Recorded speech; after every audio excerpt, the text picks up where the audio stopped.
যে বাচ্চাটাকে আমি রাতে না খেলে ঘুমাতে নিয়ে যেতে পারতাম না, সে এখন সারাদিন ঘুমায়। একটু আগে তাকে উঠিয়ে নিয়ে আসলাম। আজকে রাতের ইঞ্জেকশন স্যালাইন দিলাম। হাতের উপর নিস্তেজ শুয়ে আছে। কোন দিক দিয়ে স্যালাইন দিছি, কোন দিক দিয়ে ইঞ্জেকশন দিছি কিছুই বুঝতে পারে না, কিছুই বলতে পারে না। এখনো সেম ঘুমাচ্ছে।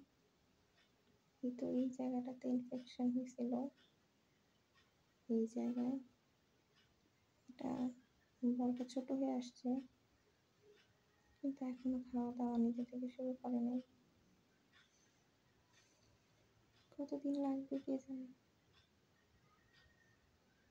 আল্লাহ ভরসা, দোয়া রাখবেন।